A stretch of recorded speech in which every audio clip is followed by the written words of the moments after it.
একনিষ্ঠ প্রসঙ্গ করার জন্য আহ্বান জানিয়ে আমার শ্রদ্ধেয় বিনোদা হালদার মাকে। জয় মা। সর্বসত্তাবর্ধক, সর্বকারণিক, সর্বপালনী পোষণী পূরণী রক্ষণী বর্ধনী, সর্বশ্রেষ্ঠ নিয়ামক, পরম সাত্ত্বিক জীবন আদর্শ এবং তৎলীলা সঙ্গিনী বর্মা প্রকৃতি শ্রীচরণতলে আমার সমগ্র ভাব তথা সত্তা নিচে উপস্থিত প্রত্যেককে আমার হার্দিক জয়গুরু এবং অনেক অনেক মঙ্গল শুভকামনা। আর পরিচালিকা কর্তৃর জন্য অনেক অনেক আভার, সম্মান এবং হৃদয় শ্রদ্ধা। আমি শর্মিষ্ঠা মা। ভারী সুন্দর পরিবেশ। আগে আগে মাগো জয়গুরু। এখন আমরা সকলে যে পরম পবিত্র সৎনাম তথা বীজ নাম মনন করা, সেটার মধ্যে দিয়ে কিন্তু সত্তা উদ্বর্ধিত হয় তথা অর্জিত হয়, এবং এই সত্তাই কিন্তু সমস্ত কর্ম করার যে সম্ভাবনাগুলিকে অর্জিত করে তুলতে পারে। এবং সেই কারণে দেখা যায় যে এইরকম সর্বমিলিত স্বরূপে যখন আমরা এক আগ্রহে, একনিষ্ঠায়, একের প্রতি আকৃষ্টতায় অনুরক্ত হয়ে তার ভাবকে পোষণ করি, তার ব্যবহার, তার স্বরূপকে পোষণ করি, তখন কিন্তু একটা বিরাট মাত্রায় সেটা সকলকে উদ্বর্ধিত করে। যদি বর্তমান সময়ের কথা বলি, আমরা সকলেই জানি প্রকৃতিতে যেমন অমৃত বর্ষিত হচ্ছে প্রতি মুহূর্তে, তেমনি কিন্তু প্রত্যেক আমরা মানুষেরা প্রত্যেকেই শ্রী শ্রীমা অর্থাৎ পরম পূজনীয়া যুক্তেশ্বরী শশীবালা দেবীর পুণ্য পবিত্র 133তম জন্ম মাসকে প্রতিপালিত করে চলেছে। এবং সেটা সকলের মিলিত আকাঙ্ক্ষা, পুরো বছরের যেন একটা আকুতি, আগ্রহ, মায়ের কথা, মায়ের বই, মায়ের ঘটনা, মায়ের জীবনীয় চলন, প্রতিটি জিনিস, কারণ তিনি তো নারী আদর্শা, বিশ্ব নারী আদর্শ। তো তার কথাগুলি বারে বারে, যদিও সেই কথাগুলো পূর্বতন, কিন্তু বর্তমানেও সেই কথাগুলি যেন জীবনীয় চলনে যদি ধরা পড়ে কোথাও না কোথাও, তাহলে কি হয়, আমরা উদ্বুদ্ধিত হই। অনেক সময় অনেক ব্যাপারে দেখা যাবে মাগো কি, যখনই কিন্তু তার তার উদ্দেশ্য ছিল শ্রীগুরুর প্রতিষ্ঠা, ইষ্ট তথা মঙ্গলের প্রতিষ্ঠা, আমাদেরও সকলের ওই আকাঙ্ক্ষা, এবং মাতৃ সম্মেলনের ধারা আজ মাতৃ সৎসঙ্গ স্বরূপে চলছে, কারণ সেখানেও কিন্তু সেই একই বার্তা, সেটা হলো ইষ্টের প্রতিষ্ঠা। তার সবার আগে লাগে আমার প্রতিষ্ঠা। তাই ধরাপৃষ্ঠে যখন যুগাচার্য আসেন, ধরার রীত ধরে বা নিয়ম ধরে নিজেরই নারী অংশ সাথে নিয়ে আসেন। কারণ ধরাপৃষ্ঠে যত রকম সম্পর্ক বা সম্বন্ধ বা বন্ধন আছে মানুষের মধ্যে, মানুষের কথা বলছি, সর্বশ্রেষ্ঠ জীবের, তিনি তো সর্বশ্রেষ্ঠ জীবের স্বরূপত্ব নিয়েই আসেন, আর আমাকেও সৃষ্টি করেছেন তারই স্বরূপত্ব দিয়ে। তিনি এই ধরাপৃষ্ঠে সেই সমগ্র বন্ধন তথা সম্পর্কগুলি, মূল সমস্ত বন্ধন বা তথা সম্পর্কগুলির যদি মূল কিছু থাকে, ধরি বা নেম বা ভিত, সেটি হলো দাম্পত্য সম্পর্ক। এই যে পতি পত্নী বা স্বামী স্ত্রীর সম্পর্ক, এই সম্বন্ধটি, এই বন্ধনটি কিন্তু বাকি সমস্ত বন্ধনকে উন্নত তথা অবনত করতে পারে, এবং এটি ব্যক্তি সৃষ্টি থেকে রাষ্ট্র গঠনে মূল আধার। বাকি সমস্ত সম্বন্ধ সম্পর্ক এর উপরে কিন্তু অনেকখানি নির্ভরিত থাকে। তাই দয়াল যখন আসেন ধরাপৃষ্ঠে বারে বারে যোগাচার্য রূপে, সঙ্গে তিনি তার অংশ হিসেবে নিয়ে আসেন এই লীলা সঙ্গিনীকে, তারই অংশ। আজও বেঙ্কিদা, পূজনীয় বেঙ্কিদা বলেন যে যদি ঠাকুরের ঘর ছোট, জায়গা নেই, সেখানে কিন্তু শুধু ঠাকুরের ফটো, আচার্যদের ফটো রাখলে হবে, কারণ তার মধ্যেই তো বড় মানিহিত এই যে জায়গাটি। তাই কারণেই তো আমরা দেখতে পাই যখন অর্ধাঙ্গিনী স্বরূপা হয়ে নারী আসে ধরাপৃষ্ঠে, পুরুষ, ভুল বললাম, পূর্ণাঙ্গিনী রূপে নারী যখন ধরাপৃষ্ঠে আসেন, তখন অর্ধাঙ্গ স্বরূপ পুরুষকে সঙ্গে যখন সে এই সম্পর্কে মিলিত হয়, যে মূলগত সম্পর্কের কথা বললাম, সেই সম্পর্কে মিলিত হলে সে পূর্ণাঙ্গ করে ওই অর্ধাঙ্গ পুরুষকে। তাই বলা হয় তার নামটি হয় নারীটির জায়া, কারণ তার মধ্যে দিয়ে জন্মগ্রহণ করে সেই পুরুষটি, কারণ সে যে অর্ধাঙ্গ। পুরুষ কিন্তু অর্ধাঙ্গ এই কারণে, তার ধাতুগত রূপ হচ্ছে পুর ধাতু থেকে উৎপত্তি তার পুরুষ, এবং সে পূরণ করতে পারে, তাই সে পুরুষ। কিন্তু পূরণ তো আপনি আপ হয় না মাগো।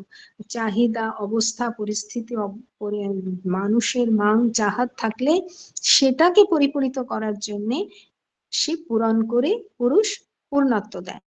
কিন্তু পোষণ কিন্তু তা নয়। প্রতি মুহূর্তে সে ছোট্ট একটি শিশু নারীও পোষণ দিয়ে উদ্বর্ধিত করতে পারে। তাই ঠাকুর বললেন ভগবান স্বরূপত্ব হলো নারী, এবং সেই ভগবান স্বরূপত্ব জন্মসূত্র থেকেই পোষণ দিয়ে অগ্রসর করে। এখন এই সম্পর্কটি গঠনের ক্ষেত্রে দায়িত্ব কার? সেই নারীটির। নারী কিন্তু বরবরণ করে, তাই না? কারণ সমগ্র দায়িত্ব তার।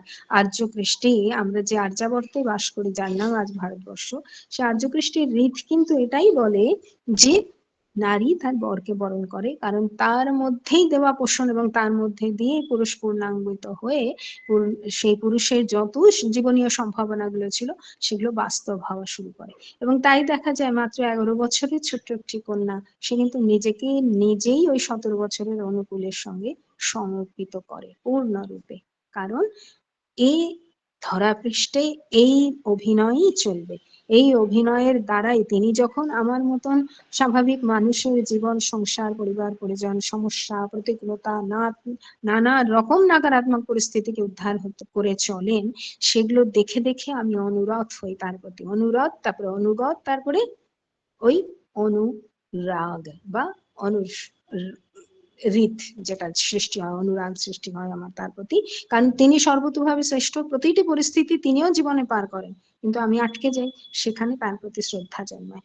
তো এই যে জায়গাটি, এটি কিন্তু সৃষ্টি হলো ওই নর এবং নারী। এবং যখন ধরাপৃষ্ঠে জীবের সৃষ্টি হলো তখনও কিন্তু ওই নর নারীর আশা হয়েছিল, এবং তার দ্বারাই ওই নারীর পোষণ, নরের পূরণ, এর মধ্যে দিয়ে কাজ বেশি ভগবান স্বরূপত্ব স্বভাবা নারীর মধ্যে। কারণ সৃষ্টিকর্তার যেমন কর্ম সৃষ্টি, পোষণ এবং বৃদ্ধি, নারীর মধ্যেও কিন্তু সেই কর্ম দিয়েছেন। এই জন্য নারীর মধ্যে ধর্ম বৈশিষ্ট্য, এই জন্য নারী প্রেমের অধিকারী। পুরুষও প্রেম করে মাগো, কিন্তু সেই প্রেমটা কেমন? সেই প্রেমটা হলো পূরণ স্বভাব সম্পন্নতা। ধাতুগত রূপ তো পূরণই, তাহলে দরকার, চাহিদা বা অবস্থা পরিস্থিতির প্রয়োজন হলে তখন পুরুষ পূরণ করে প্রেম করে। এটি নারীর ক্ষেত্রে নয়। নারী কিন্তু সম্পূর্ণা যাকে বলা যেতে পারে। কারণ এই নারী, ঠাকুর বলেছেন যে নারী কিন্তু একাকিত্বও যদি জীবন কাটায়, যদি কিনা তার বিহ্বলতা বা পুরুষের প্রতি আকৃষ্টতার ভাব না থাকে, তাহলে কিন্তু সে একাকিত্ব হয়েও কিন্তু সকলকে নিয়ে উদ্বর্ধিত হয়ে জীবনের পথে এগোতে পারে, সাত্ত্বিক পন্থায় যদি থাকে। আর যদি জীবনে আবিলতা থাকে তাহলে পুরুষ বরণ করাই শ্রেয়। কিন্তু এক্ষেত্রে একটি প্রশ্ন ছিল সকলের, যে এ বীজ অর্থাৎ সন্তান সৃষ্টিটা, ঈশ্বর বললেন যে, যেমন প্রভু শ্রী রামকৃষ্ণ বলেছিলেন মা শারদাকে, একটি সন্তানের জননী হতে চাও কেন? বিশ্ব যে তোমার সন্তান, বিশ্ব জননী যে তুমি। আর সেই স্বরূপে তিনি রয়ে গেলেন, কারণ একটি নারী পূর্ণাঙ্গ, সম্পূর্ণ করতে পারে। এই যে ধারাটি আজকের সময় আমাদের প্রবাহিত হয়ে আসছে মাগো, সেটি আমরা সকলেই প্রতি মুহূর্তে ওই জিনিসগুলোকে পর্যালোচনার মধ্যে দিয়ে নিজের জীবনকে সেইভাবে সার্থক করে তুলি। এই কিন্তু এই পুরী মাসটি আমরা যে ব্রত গ্রহণ করি বা সৎসঙ্গের মধ্যে দিয়ে যে সাত্ত্বিক বার্তাগুলোকে গ্রহণ করি, সেগুলো বাস্তব করার সময়। এবং সেই সময়টাকে সঠিকভাবে তার মতো করে, তার উদ্দেশ্যে, তাকে ভালোবেসে, তার প্রতি অনুরাগে এগুলো যদি করি, জীবন সত্যি সত্যি সহজ হয়। প্রতিকূলতা আসবে না এমন তো কোনো কথাই নয় মাগো, আসবেই প্রতিকূলতা, নাকারাত্মক পরিস্থিতি, কিন্তু সেগুলো উত্তরণ করে সকলকে নিয়ে চলার ক্ষমতা ওই নারীর, যে সকলকে পোষণ দেয়, যে সকলকে মেপে দেয়, এবং যে সকলকে নিয়ে বর্ধিত হয়, একা কখনো না। এখন এই যে প্রচেষ্টাটি, এই প্রচেষ্টায় মূল উদ্দেশ্য কি? ইষ্ট প্রতিষ্ঠা, মঙ্গলের প্রতিষ্ঠা, সত্যের প্রতিষ্ঠা। সত্যে থাকে মাগো অস্তিত্ব রক্ষা, বিকাশ সাধন। অর্থাৎ সোজা কথায় যদি বলি, বাঁচা, বাড়া, উন্নত হওয়া, যেটি কিন্তু জন্মসূত্র থেকে প্রতিটি মানুষের আকাঙ্ক্ষা।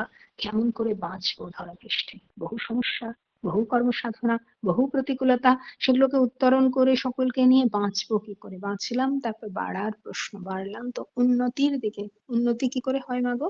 উৎসের প্রতি নতি তথা নতি সম্পন্ন ভাবনা না থাকলে তো উন্নত হওয়া যায় না। হতে পারে জীবনের বিপরীত মাত্রায় উন্নত হয়, সেটা তো বাঁচা বাড়া হলো না। বাঁচা বাড়া উন্নত হওয়ার একটাই মাত্র পথ, সেটি হলো ওই সত্য বা পরম সত্য যিনি, তিনি ধরাপৃষ্ঠে আসেন। তার এই যে অদ্ভুত সৃষ্টি, ছিলেন তো এক এবং অদ্বিতীয়, ঠিক? এবং এই এক এবং অদ্বিতীয় হয়েও তিনি কিন্তু বহুতে উদ্ভিন্ন হলেন। আর এই বহুটি কেমন? বহুতে উদ্ভিন্ন হলেন নিজের ইচ্ছায়, এবং বহুটি কেমন? বিচিত্রতা, বিভিন্নতা, ভিন্ন ভিন্নতার মধ্যে দিয়ে উপভোগ। একই দায়িত্বে যদি সমস্ত কিছু তৈরি করে একই আধারে একেবারে সব ভালো হয়ে ইত্যাদি চলতো, উপভোগ ছিল না।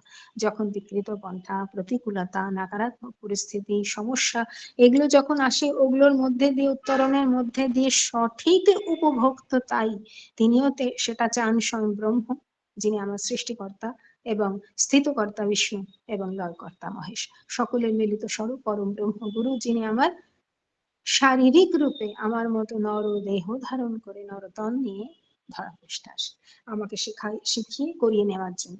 এখন প্রশ্ন, যে সবটাই তো বুঝলাম, কিন্তু এর জন্য করা লাগবে কি আমাকে? ঠিক? আমরা অনেক সময় ভুল করি। কিরকম ভুল করি? যে আমি যদি ভগবান স্বরূপত্ব নিয়ে গঠিত হয়েছি, অতএব ভগবানের যা যা আছে আমারও আছে। বৈশিষ্ট্য, বুদ্ধি, বোধ, বিবেক, কর্ম করার ক্ষমতা, এত একটা বড় ব্রেন, ইত্যাদি ইত্যাদি সবকিছু আমার মধ্যে আছে। আর তার চেয়ে বড় হচ্ছে ভাব, যেটা কিনা আবাজানি করে আমার হৃদয় থেকে পাশে, পাশের থেকে আমাদের। এই যে আবাজানি ভাবের ব্যাপার, তো সবটাতেই যদি তার ক্ষমতা আছে, সেখানে একজনকে ধারণ করে রাখা আদর্শ বা কেন্দ্রের দরকার কোথায়? এই জায়গাটাতে মানুষ করে ফেলে ভুল। সঠিক আদর্শ পরম সত্যতের সঙ্গে আদর্শ না হলে আমরা কি পারি না মাগো? ধরে রাখতে পারি না নিজেকে। তাই ঠাকুর বলছেন কি, যে প্রথমে লাগে ধারণ, তারপরে কর্ম। ধারণটি কি? আমার ভেতরে সমস্ত কিছুর মধ্যে তাকে পূর্ণভাবে ধারণ করা, তার নাম ধর্ম। তাই ঠাকুর ধর্মের পূর্ণ পরিভাষা কি বললেন? ধরে রাখার কর্ম, তার নাম ধর্ম।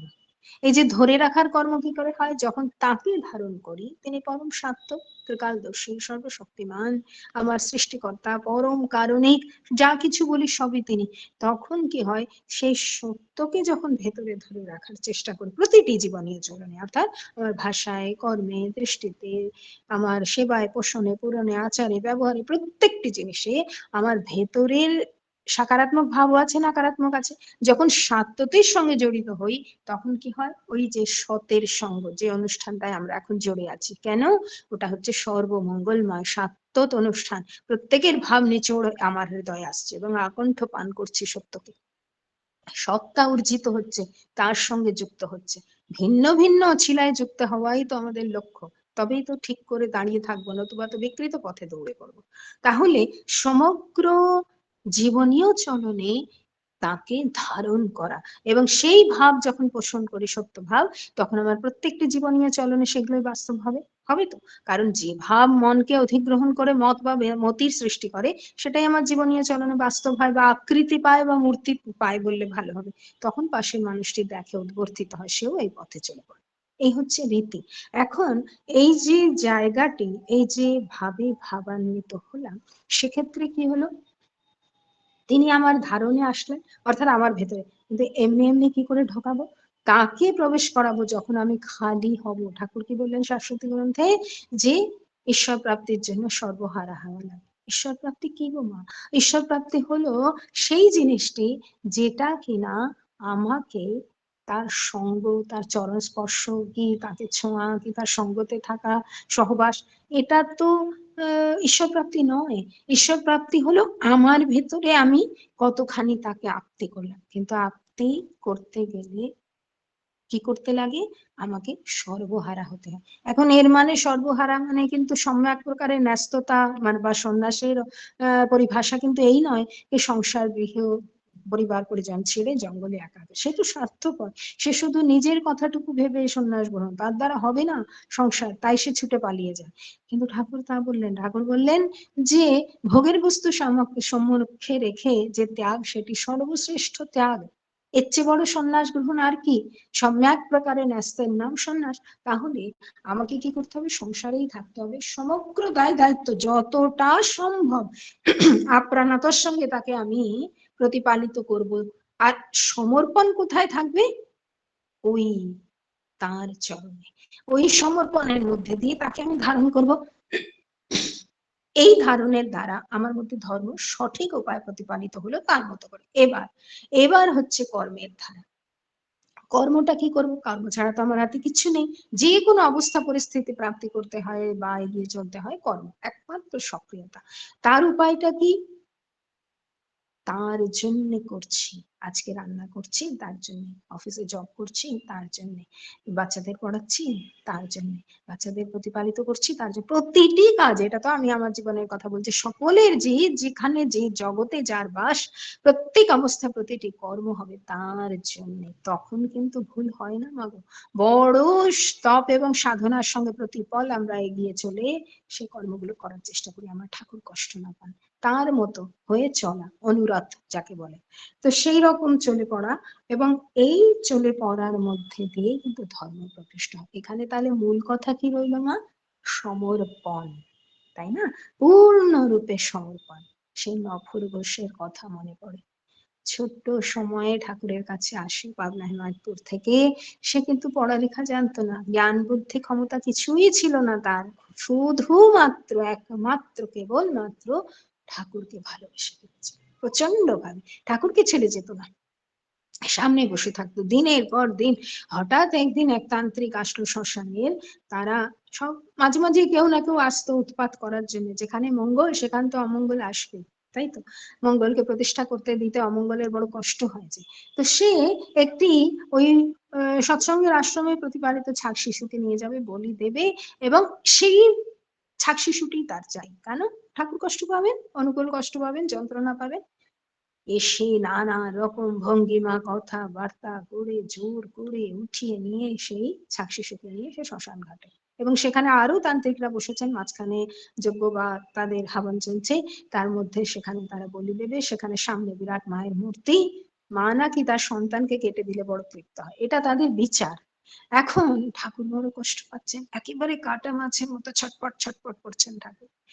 সেই কষ্ট যন্ত্রণা দেখে নপরঘোষ থাকতে পারলো না, মাকে গিয়ে বললো, শ্রীমা মনমোহিনী দেবীকে বললো, মা আমাকে একবার তুমি অধিকার দাও, আমি যাই, আমি ঠিক নিয়ে আসবো। মা বলেন, হতে পারে, কিন্তু কোন রকম যুদ্ধ লড়াই কটু কথা কিছু চলবে না। বলছে, আমি কিছু বলবোই না মা গো, আমি ঠিক উঠিয়ে নিয়ে চলে আসবো ঠাকুরকে তৃপ্ত করার জন্য। ঠাকুর এ ঘর ও ঘর চলে বেড়াচ্ছেন, তার মনে শান্তি নেই, তিনি দৌড়াচ্ছেন কে? নফর ঘোষ।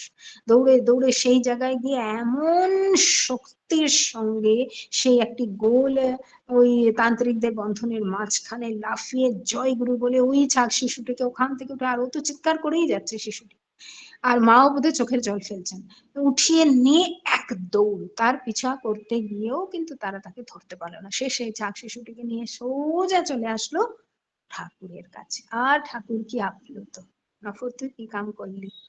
তখন ওদের সেই যজ্ঞ ইত্যাদি ব্যাপারগুলো ভঙ্গ হয়ে গেল, অনেক কিছু বললো টললো, কিন্তু সেই ছাগ শিশুকে বিনষ্ট করতে পারলো না। এমনই আরেক দিন হলো, যখন একটি বিরাট মহাসভায় বলতে হবে, সেই ব্যক্তিটি আসেননি, বহু জ্ঞানী জ্ঞানী, বহু মহরী শিক্ষার অধিকারী। ঠাকুরের কাছে এসে বলা হলো, ঠাকুর এবার কি হবে? সেই মানুষটি তো আসেনি, আজকে আলোচনা করবে কে? তখন ঠাকুর বললেন, ওই সামনে নফর ঘোষ বসে আছেন। নফর ঘোষ তো কেঁদে কেটে ঠাকুরের পা, ঠাকুর আমি কি ভুল করলাম, আমাকে ওইখানে পাঠাচ্ছে, আমি জ্ঞানী না, পড়ালেখা না, কিছু জানি না, এত মানুষের সামনে তো আমার হবে না। ঠাকুর বললেন, তুই আমাকে ভালোবাসিস? বলে, খুব ওটিই পারি, আর কিছু পারি না। তো ওই তবে তবে ওই কথাই গিয়ে কবি নেই। দিন আসলো, নফর ঘোষকে তৈরি টৈরি করে, নফর ঘোষ তো কেঁদে কেটে অস্থির। এবং যখন সে মঞ্চে চড়ছে, সে তখনও তার যন্ত্রণা, মাইকের সামনে তখনও কেঁদে ফেলেছে। কিন্তু নফর ঘোষ সেদিন যা বললো, গড় গড় হাততালি প্রত্যেকের। প্রত্যেক বহু জ্ঞানী গুণী সামনে বসে আছেন, বহু মহরী শিক্ষার অধিকারিণীরা, কিন্তু কি আপ্লুত। ঠাকুরের প্রতি প্রেম কি করে প্রেম হয় এবং কি তার লাভ, এই কথা সে একেবারে সরল সাদা সাধু ভাষায় বলে ফেললো। যেই শেষ হলো নেমেই দৌড় ঠাকুরের কাছে। সকলে এসে বলতে লাগলো, ঠাকুর আর জানেন কি করেছে ঘোষ? ঠাকুর হাসছে মুচকি। এই ঘোষ শেষের দিকে একেবারে শরীর শেষ হয়ে এসছে, একটি লাঠির ভরসায় চলছেন দিনের পর দিন। ঠাকুর বললেন, নফর রে, তোর এবার এই শরীরটা ছাড়া লাগে, আর চলতে পারিস না, আমি যাব না। কেন যাবি না কেন? তখন বলছেন, আমি তোমাকে ছেড়ে যাব কেন? তোমাকে ছেড়ে আমি কোথায় যাবো গো? আমি তোমার সামনে এই বসে রইল, যা যা বাড়ি যা তুই। ঠাকুর বললে তো মানতেই হয়। গেল। তারপরে সেখানে মারা যায় ঘরে। এই যে মারা গেল, কিন্তু নফর ঘোষ কিন্তু যতদিন ঠাকুর শরীরে ছিলেন রোজ আসতো। কোথায়? তার সামনে। তখন যেদিন তাকে রাতে দাহ করা হলো, সেদিন দাদারা আসলেন, এসে ঠাকুরকে প্রণাম করলেন। ঠাকুর বললেন, ওই ওই যেখানটা তুই দাঁড়িয়ে, ওখানে একটু আগে নাফর এসেছিল, সবাই একটুখানি ত্রস্ত হয়ে গেল, এই মাত্র তো আমরা দাহ করে আসলাম। এমনটা মাঝে মাঝে আসতো, ঠাকুর বলতেন, ওই দেখ নাফর আসলো। এই যে আকাঙ্ক্ষা, এই যে আত্মনিবেদন, এই যে পূর্ণ রূপে নিজেকে ছেড়ে দেওয়া, প্রভু শ্রী শ্রী রামকৃষ্ণ কিন্তু এই বলেছিলেন, দে বকল মা দে। বকল মা, এই যে শব্দটি ব কলম, যে কলমের দ্বারা একটি সাইন করতে পারে না, লেখার কোনো ক্ষমতা নেই, তাকে বকলম বলা হয়। সেই রকম আধ্যাত্মিক ক্ষেত্রে বলা হয়, সর্বস্ব নিছাওয়ার করে দাও। তোমার যদি ক্ষমতা নেই, তুমি যদি নিজেকে নিয়ে ধরে রেখে চালাতে পারছো না, তবে পরম সাত্যতে শ্রীচরণ তলে নিজেকে সমর্পিত করে দাও। একেবারে ভেতর শূন্য খালি করে দাও, যেখানে তাকে ভরে নাও। আমৃত্য যেখানে শেষ, সেখানে তো মৃত্যুর শুরু, এই তো কথা। তাই বললেন যে দে বকল মাঝি, বহু গড়বড় করেছেন, একবার হ্যাঁ একবার না, একবার হ্যাঁ একবার না, কতবার ঠাকুরকে কষ্ট দিয়েছেন প্রভু শ্রী শ্রী রামকৃষ্ণ দেবকে, নিজের ঘরে খাবার পেতে খেতে দিয়েছেন। আর ধূত মদ্যপ, ভোর থেকে উঠে তার একই নেশা। বললেন, যাও চলে যাও। ঠাকুর বড় কষ্ট পাচ্ছেন, ফুলকো লুচি দেখে খাওয়া হলো না। সেদিন যখন হোশ আসলো, গিরিশ ঘোষ দৌড়ালেন। গিরিশ ঘোষ গিয়ে বললেন, ঠাকুর বড্ড ভুল হয়ে গেছে। ঠাকুর বললেন, দে আজ বকল মা দে, সব ত্যাগ কর, সব ত্যাগ কর, সব ত্যাগ না হলে তোর মধ্যে জায়গা পাবো কি করে আমি? ওই হলো আত্মী, ওই হলো ঠাকুরত্ব জাগ্রত, ওই হলো তাকে পাওয়া, ওই হলো ধারণ করা, ওই হলো ধর্ম। তাই আচার্যদেব আজও বলেন, আমার ঠাকুর কেমন আমি কেন বলি? আমার জীবনীয় চলনগুলো যদি তোমার মধ্যে দেখা যায়, আমার মধ্যে ঠাকুর, তবেই আমার মধ্যে ঠাকুরত্ব আছে। তোমরা বুঝে নাও ঠাকুর আমার কেমন। এই যে জিনিসগুলো, এতখানি সমর্পণ। তিনি বললেন, দেওঘর ধামে আমার জন্ম, বাড়ির কাছেই বৈদ্যনাথ ধাম, আজও দেখা হলো না। কারণ হাতে জলের বোতল, আমি সমস্ত তৃষ্ণা নিবারিত করতে পারি, দরকার কোথায়? এই যে জায়গাগুলো, এই যে সমর্পণ, এই পূর্ণ মাত্রায় যখন সমর্পণ করি, তিনি কিন্তু দুহাত বাড়িয়ে দাঁড়িয়ে আছেন। তাই কিন্তু আচার্যদেব দাদা বললেন, যখন আমরা মুক্তি চাই, তিনি গানের মধ্যে বললেন না, এটা আমার মনে আসছে না তো, যখন আমরা মুক্তি চাই, মানে আমি মুক্ত হতে চাই না, যখন সত্যি সত্যি মুক্তি চাই, যখন তিনি দেন, তিনি কখন দেন? আমার পড়ার মধ্যে দিয়ে, আমার সক্রিয়তায় যদি সেই রকম মুক্ততার একটা ভাব সৃষ্টি হয়, তখন কিন্তু দেখা যায় যে তিনি সত্য সত্য ভাবে মুক্ত, যেমন মুক্ত হয়েছিলেন নফর ঘোষ। এমন বহু মানুষকে তিনি বললেন, আবার যখন আমি আসবো তখন আসবেন। কারণ মানুষের বারে বারে আবাজানি করতে, বা এই যে মুক্তির অচলায়তনকে ছাড়তে চায় না, কিন্তু সেটার হয় কখন? যখন আমি মুক্তি চাই, মানে অনেক চাহিদা, এটা চাই, ওটা চাই, সেটা চাই, আর মুখে বলছি ঠাকুর মুক্তি দাও, অসম্ভব। সম্পূর্ণরূপে ভেতর খালি করে, আমিত্বকে একেবারে শেষ করি। ওই যে ঠাকুর একটি বাণীতে বললেন না, সেটার পিছনে একটি বিরাট ঘটনা, অতটা বলবো না। আর ঠাকুর বলেন কি, বরফের পুতুল সে কি করে, যতটায় যতটা ততটা জল পায়, কারণ তার মূল তত্ত্ব বা অস্তিত্ব কি? জল, তাই না? জল থেকে বাষ্প হয়, জল থেকে কঠিন বরফ হয়, কিন্তু বরফ যখন জল হয়, বাষ্প যখন গলে যায়, কি হয়? জলে পরিণত হয়। তাহলে লক্ষ্যটা কি? ওই জলকে পাওয়া। লক্ষ্যটা কি? ওই সাগরে মিলিত হওয়া। লক্ষ্যটা হইলো মূল তত্ত্বের সঙ্গে মিলিত। তো আমার তাই হওয়া উচিত নয় কি? কারণ আমার সত্তাও তো তারই অংশ মা, তাই না? তো ঠাকুর বললেন, চাই শুদ্ধ আত্মা, কারণ যেমনটা সাদা পরিষ্কৃত সত্তা দেওয়া হয়েছিল, সেরকম করতে পারো নিষ্কলুষিত শুদ্ধ আত্মা, তবে কিন্তু ব্রহ্মের শ্রীচরণে আবার স্থান পাওয়া যেতে পারে। এই প্রচেষ্টাটারই নাম কিন্তু মুক্তি। এ নাকি বর্তমান জীবন থেকে, না না, এটা তো আমি জানি না এরপরে আমার কি আছে, পূর্বতন কি কর্ম করে এসেছি কিছুই তো জানি না, কিন্তু সেই যে কর্মের দ্বারা সত্তাকে কলুষিত করেছি তার বিপরীত কর্ম, অর্থাৎ অবশ্যই অসত্য কর্ম করেছি, তবে তো দুর্ভোগ। সত্য কর্মের দ্বারা এই সত্তাটিকে নিষ্কলুষিত এবং মুক্ত করে তুললে দেখা যায় তখন কিন্তু তার কাছে স্থান পাওয়া যায়। আমরা সকালে প্রার্থনায় বলি না, চৌথা পদে তার অবস্থান, আর তার কৃপা বা তার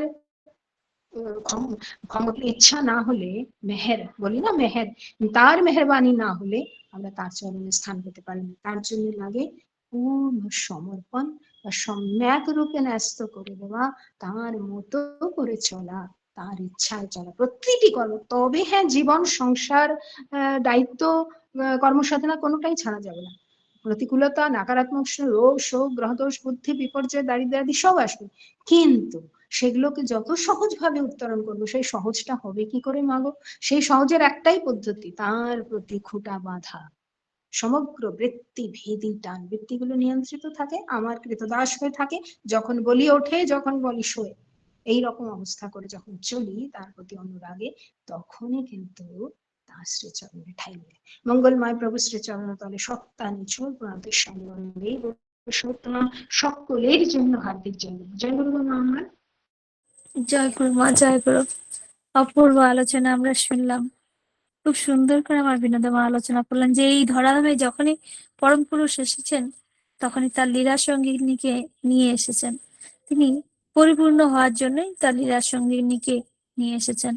নারী সম্পূর্ণ প্রতিকূল পরিবেশে থেকেও কিভাবে সবাইকে নিয়ে পরিপূর্ণতা লাভ করা যায় তা শ্রী শ্রী বড়মা আমাদের দেখিয়ে দিয়েছেন। প্রথমে ধারণ করতে হবে, ধর্ম কর্ম একসঙ্গে করতে হবে, তার মতন হতে হবে, নিজেকে পূর্ণ আত্মনিবেদন করতে হবে। আমাদের চলনাগুলো যে এমন হবে যা দেখে যেন সবাই বুঝতে পারে আমার ঠাকুর কেমন। আমাদের আমিত্ব ত্যাগ করতে হবে এবং তার ইচ্ছায় চললে কত কিছু হতে পারে। আমার সুন্দর সুন্দর ঘটনা বলেও আমাদের সমৃদ্ধ করলেন। পরম পিতার আমার আতুল চরণে আপনার সার্বিক মঙ্গল প্রার্থনা করি মা। খুব ভালো থাকুন, সুস্থ থাকুন, আর আমাদের সঙ্গে যুক্ত থাকুন, আর মাঝে মাঝে তার কথা শুনিয়ে তার প্রতি তন্মুখী করে তুলবেন। জয় গুরু মা, জয় গুরু। জয় গুরু মা গো। সকলে আপনারা প্রত্যেকে সুস্থ থাকুন, মঙ্গলে থাকুন, ইষ্ট জীবন কামনা।